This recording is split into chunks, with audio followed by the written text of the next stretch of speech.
ఓం నమో వెంకటేశాయ. అందరికీ నమస్కారము. ఈరోజు ఈ వీడియోలో మనము 3 అద్భుతమైనటువంటి విషయాల్ని తెలుసుకుందాం. అదేమిటంటే అపుత్రస్య గతిర్నాస్తి అని పెద్దలు చెబుతూ ఉంటారు కదా. పుత్రులు లేనటువంటి వాళ్లకు అంటే మగబిడ్డలు లేనటువంటి వాళ్లకు సద్గతులు లేవు, వాళ్లకు స్వర్గప్రవేశము లేదు, మోక్షము లభించదు అని చెప్తారు కదా. మరి ఆడపిల్లలు కన్నటువంటి వాళ్ళ పరిస్థితి ఏమిటి? మరి ఆడపిల్లల్ని కన్నటువంటి వాళ్లకు సద్గతులు లేవా, స్వర్గప్రవేశము లేదా, వాళ్లకు మోక్షము లభించదా? ఒకవేళ సంతానమే లేకపోతే, బిడ్డలే లేనటువంటి వాళ్ళ పరిస్థితి ఏమిటి? ఇక రెండో విషయము, స్త్రీలు తల్లిదండ్రులకు దహన సంస్కారం చేయవచ్చా? అదేవిధంగా ఆడపిల్లలు తల్లిదండ్రులకు పిండ ప్రదానం చేయవచ్చా? ఇక మూడో అంశం ఏమంటే స్త్రీలు పునర్వివాహం చేసుకోవచ్చా, ఆడవాళ్లు రెండో పెళ్లి చేసుకోవచ్చా, ఒకవేళ చేసుకుంటే ఎటువంటి పరిస్థితుల్లో చేసుకోవాలి అనేటువంటి 3 అద్భుతమైన విషయాలను ఈ వీడియోలో మనము చక్కగా తెలుసుకుందాం. చాలా మంది అత్తమామలు, స్నేహితులు, బంధువులు, చుట్టుపక్కల ఇళ్లవాళ్ళు పెళ్లి జరిగిన 4-5 నెలలకే ప్రారంభిస్తారండి. ఏమ్మా ఏదైనా విశేషం ఉందా లేదా అమ్మా, ఎందుకైనా మంచిది ఏదైనా మంచి డాక్టర్ దగ్గరికి మీ ఆయనను తీసుకుని వెళ్ళు, ఏదైనా లోపం ఉందేమో, ఎవరైనా స్వామీజీల దగ్గరికి వెళ్ళండి, దేవాలయాలకు ప్రదక్షిణ చేయండి అని చెప్పి ఇబ్బంది పెడుతూ ఉంటారు. సంతానం కలగకపోతే ఏమండి, సంతానము లేకపోయినా కూడా మానవులకు మోక్షం ఉంది. బిడ్డలను కన్నటువంటి వాళ్ళకు మాత్రమే కాదు సద్గతులు, బిడ్డలు లేనటువంటి వాళ్ళు కూడా సద్గతులు పొందుతారు, స్వర్గానికి వెళతారు, మోక్షాన్ని కూడా పొందుతారు. ఇదేదో నేను ఊరికే చెబుతున్నటువంటి మాట కాదు, ఇది పరమ ప్రామాణికము. దూర్జటి మహాకవి శ్రీకాళహస్తీశ్వర శతకంలో ఒక అద్భుతమైనటువంటి పద్యాన్ని మనకు అందిస్తారు. ఆయన బాగా తెలిసినటువంటి శాస్త్ర పండితుడు కదా. ఆయన ఏం చెప్పారో ఒకసారి మీరే చూడండి. కొడుకులు పుట్టరటంచు నేర్తుర వివేకుల్ జీవన భ్రాంతులై, కొడుకుల్ పుట్టరే కౌరవేంద్రునకనే కుల్వారిచే నే గతుల్ వడసెన్, పుత్రులు లేనియా శ్రీశుకునకున్ వాటిల్యనే దుర్గతుల్, చెడునే మోక్షపదం బపుత్రునకున్ శ్రీకాళహస్తీశ్వర. దుర్జటి మహాకవి ఎంత అద్భుతంగా చెప్పారు చూడండి మనకి ఇక్కడ.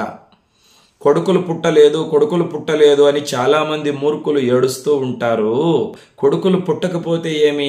ధృతరాష్ట్రునికి కూడా 100 మంది కొడుకులు పుట్టారు. దుర్యోధనుడు, దుశ్శాసనుడు, ఇటువంటి దుర్మార్గులు. వాళ్ళ చేత ఏ సద్గతులు పొందాడు ఆయన? ఆయనకు తలకొరివి పెట్టడానికి ఒక కొడుకైనా ఉన్నారా చివరి దశలో? అందరూ దుర్మార్గులు. ఇప్పటికీ కూడా దుర్యోధనుణ్ణి, దుశ్శాసనుణ్ణి తిడుతూ ఉంటారు, ధృతరాష్ట్రుని కూడా తిడుతూ ఉంటారు. ఎటువంటి పాపాత్ముల్ని కన్నాడు ధృతరాష్ట్రుడు అని చెప్పి. వాళ్ళ వంశమంతా కూడా అపకీర్తి పాలైంది. కాబట్టి శ్రీశుకునకు సంతానమే లేదు. వేదవ్యాసుల వారి కుమారుడు శుకమహర్షి, ఆయనకు పెళ్లి లేదు, సంతానం లేదు. ఆయన కైవల్యాన్ని పొందలేదా, మోక్షాన్ని పొందలేదా? కాబట్టి సంతానము లేకపోతే ఏమండి? ఇప్పుడు వెంగమాంబ కలియుగ ప్రత్యక్ష దైవం వెంకటేశ్వర స్వామి పరమ భక్తురాలు, ఆవిడకు కూడా సంతానం లేదు. దత్తపుత్రుణ్ణి స్వీకరించింది, ఆవిడకు మోక్షము లభించలేదా? ఆదిశంకరాచార్య స్వామి, ఆయన కూడా పెళ్లి చేసుకోలేదు. శంకరాచార్య స్వామికి సంతానం లేదు. మరి ఆయనకు మోక్షం రాలేదంటారా? ఆయన సద్గతులు పొందలేదంటారా? అదేవిధంగా స్వామి వివేకానంద, ఆయనకు సంతానం లేదు, పెళ్లి లేదు. మరి ఆయనకు సద్గతులు లేవా, మోక్షం లేదా? ఇలా చెప్పుకుంటూ పోతే నారద మహర్షి కావచ్చు, భీష్మాచార్యుల వారు కావచ్చు, ఎంతోమంది పెళ్ళే చేసుకోలేదు, సంతానాన్ని కనలేదు.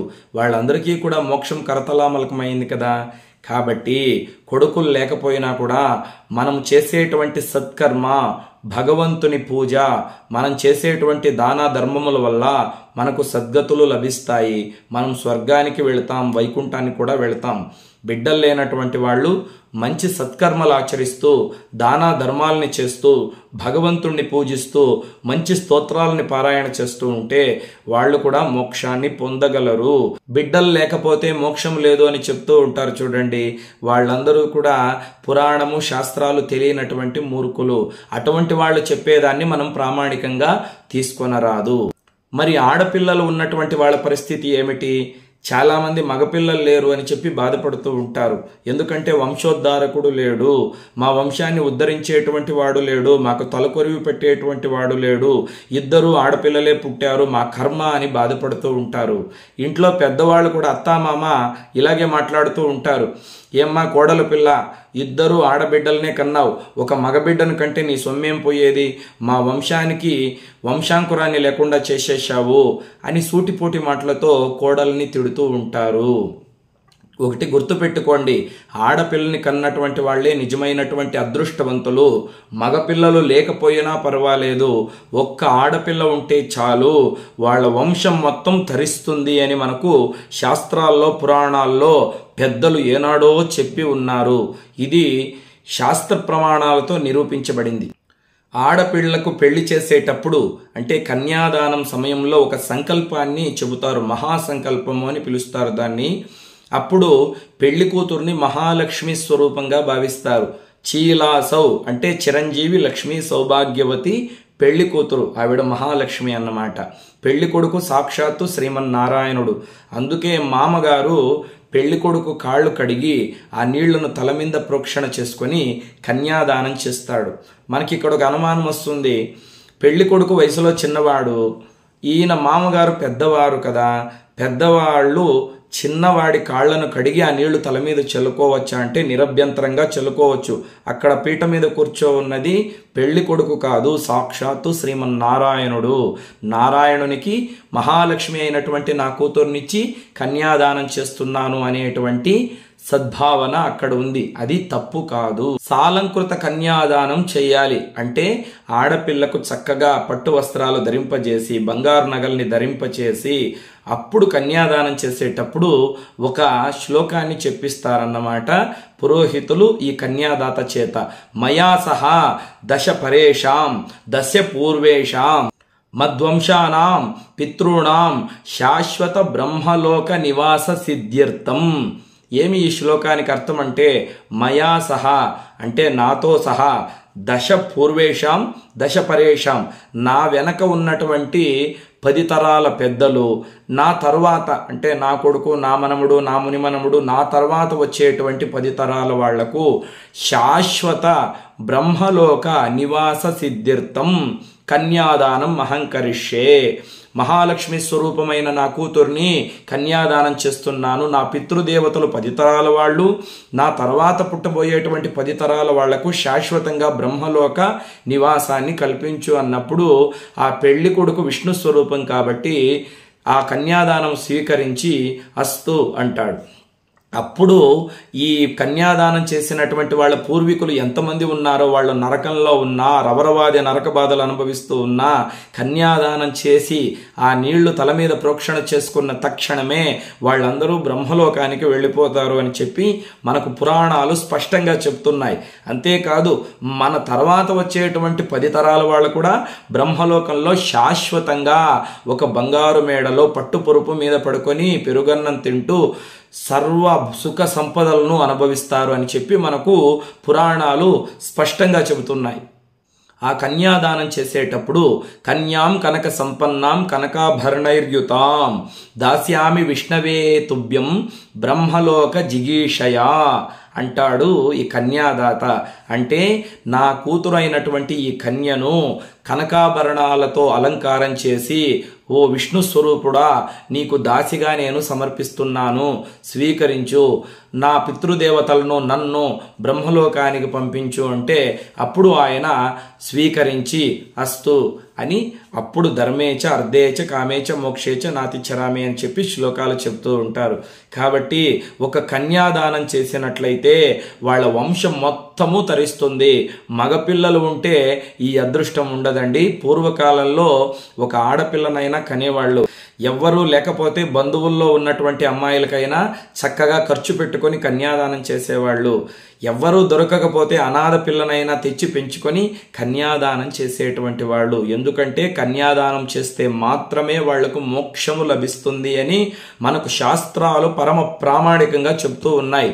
అంతేకాదు కన్యాదానం చేస్తే ఇంకా ఎటువంటి ఫలితం కలుగుతుందో ఈ మహాసంకల్పంలోనే చెప్పారు. ఒకసారి చూడండి.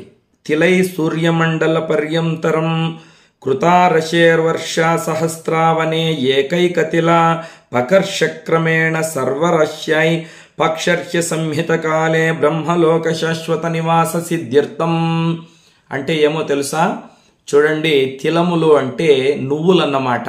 నువ్వుల గింజ ఎంత ఉంటుంది? ఇంత ఉంటుందండి.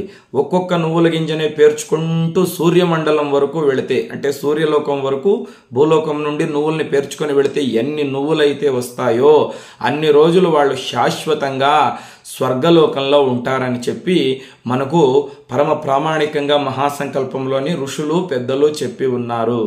కాబట్టి ఒక కన్యాదానం చేస్తే అశ్వమేధ యాగం చేసినటువంటి ఫలితం లభిస్తుంది. మగబిడ్డలు లేరు అని చెప్పి బాధపడకండి. ఎవరైనా మిమ్మల్ని సూటిపోటి మాటలతో ఇబ్బంది పెడితే ఈ వీడియో చూపించి చెంప మీద చెప్పుతో కొట్టేలా సమాధానం చెప్పండి. ఆడబిడ్డలను కన్నటువంటి వాళ్ళు అదృష్టవంతులు అని చెప్పండి. తల ఎత్తుకొని తిరగండి. జనక మహారాజు సీతాదేవిని కన్యాదానం చేసి మోక్షం పొందలేదా? కాబట్టి ఆడపిల్లలు కన్నటువంటి వాళ్ళకు కూడా శాశ్వత బ్రహ్మలోక నివాసం ఉంది. ఇక ఆడపిల్లలు తల్లిదండ్రులకు దహన సంస్కారం చేయవచ్చా, పిండ ప్రదానం చేయవచ్చా అంటే నిరభ్యంతరంగా చేయవచ్చు. ఎక్కడ ఉంది ఈ విషయం అంటే ఎల్లాజీయం అనేటువంటి గ్రంథంలో ఉంది. గరుడ పురాణంలో కూడా దీని గురించి ఉంది. ఆడపిల్లలు తల్లిదండ్రులకు తలకొరివి పెట్టవచ్చు, పిండ ప్రదానము చేయవచ్చు. ఎప్పుడు చేయాలి? కొడుకు లేకపోతే కూతురు యొక్క కొడుకు చేత తలకొరివి పెట్టించవచ్చు. కొడుకు లేదు, కూతురు కొడుకు లేదు అంటే శిష్యుడి చేత తలకొరివి పెట్టించుకొనవచ్చును. శిష్యుడు కూడా లేకపోతే సంబంధికులు అంటే బంధువుల్లో ఎవరైనా ఉన్నటువంటి వాళ్ళు తలకొరివి పెట్టవచ్చును. వాళ్ళు లేకపోతే అల్లుడు దహన సంస్కారాలు చేసి పిండ ప్రదానం చేయవచ్చు. అల్లుడు కూడా లేకపోతే అప్పుడు కూతురు తల్లిదండ్రులకు నిరభ్యంతరంగా తలకొరివి పెట్టవచ్చు, పిండ ప్రదానం కూడా చేయవచ్చు అని చెప్పి ఎల్లాజీయం అనేటువంటి గ్రంథము మనకు పరమ ప్రామాణికంగా చెబుతూ ఉంది. స్త్రీలు భర్త లేకపోతే కూతురుకు కన్యాదానం చేయవచ్చా అంటే నిరభ్యంతరంగా చేయవచ్చు అని చెప్పి మనకు ధర్మసింధు అనేటువంటి గ్రంథంలో చెప్పబడి ఉంది. ఎటువంటి పరిస్థితుల్లో ఆడవాళ్లు కూతురికి కన్యాదానం చేయవచ్చు అంటే ఆడవాళ్లకు భర్త లేకపోతే వాళ్ళ ఇంటి పెద్దలు కాళ్ళు కడిగి కన్యాదానం చేయవచ్చు. అంటే తాత నానమ్మ కన్యాదానం చేయవచ్చు. వాళ్ళు లేరనుకోండి, పెద్దమ్మ పెదనాన్న కాళ్ళు కడిగి కన్యాదానం చేయవచ్చు. వాళ్ళు లేకపోతే పిన్నమ్మ పిన్నయ్య కాళ్ళు కడిగి కన్యాదానం చేయవచ్చు. వాళ్ళు లేకపోతే అన్నా వదిన అయినా కాళ్ళు కడిగి కన్యాదానం చేయవచ్చు. వాళ్ళు లేకపోతే మేనమామ కాళ్ళు కడిగి కన్యాదానం చేయవచ్చు. వీళ్ళెవ్వరూ లేకపోతే తల్లి కూతురుకి కాళ్ళు కడిగి కన్యాదానం చేయవచ్చును. వెంటనే ఆడవాళ్ళు అనుకుంటారు, ఇదేం స్వామి, తాత అవ్వ లేకపోతే మేనమామ లేకపోతే పెదనాన్న లేకపోతే చిట్ట చివరిగా తల్లికి అధికారం ఇచ్చారు శాస్త్రాల్లో ఎందుకు అంటే నవమాసాలు మోసి కనింది మేమే కదా, మా కూతురుకు మేము కన్యాదానం చేసుకోలేమా అంటే చెయ్యవచ్చు. ఎందుకు స్త్రీలకు చిట్ట చివరిగా అవకాశం ఇచ్చారు? స్త్రీలను తక్కువ చేయాలని కాదు. మాతృదేవోభవ, పితృదేవోభవ, ఆచార్య దేవోభవ అని తల్లికి మొదటి స్థానమే ఇచ్చారు. ఇక్కడ కన్యాదానంలో చివరిగా ఎందుకు పెట్టారంటే అల్లుడికి అత్తగారు తల్లి అవుతుంది. పంచమాతలు అని ఉంటారు. 5 మంది తల్లులు ఉంటారన్నమాట ఒక వ్యక్తికి. 1వ తల్లి జన్మనిచ్చినటువంటి తల్లి, 2వ తల్లి బిడ్డనిచ్చినటువంటి అత్త, 3వ తల్లి అన్న భార్య వదిన, 4వ తల్లి గురువు భార్య, 5వ తల్లి రాజు భార్య. వీళ్లను పంచమాతలు అంటారు. కాబట్టి తల్లి కొడుకుకు కాళ్ళు కడిగి కన్యాదానం చేయడం అంత మంచిది కాదు. కాబట్టి అల్లుడి కాళ్ళు కడగాలి. కాబట్టి అత్తగారికి అల్లుడు బిడ్డ అవుతాడు. కాబట్టి బిడ్డ కాళ్ళు కడగడం తల్లి అంత మంచిది కాదని ఇక్కడ స్త్రీలకు చిట్ట చివరి అవకాశాన్ని ఇచ్చి ఉన్నారు. స్త్రీలు పునర్వివాహం చేసుకొనవచ్చునా అంటే ఆడవాళ్లు మళ్ళీ రెండోసారి పెళ్లి చేసుకొనవచ్చునా? శాస్త్రం దీన్ని సమ్మతించిందా అంటే సమ్మతించిందండి. పరాశర సంహిత అనేటువంటి గ్రంథంలో వేదవ్యాస మహర్షి తండ్రి పరాశరుల వారు చెప్తారు, ఆడవాళ్లు రెండోసారి పెళ్లి చేసుకొనవచ్చును. ఎటువంటి పరిస్థితుల్లో?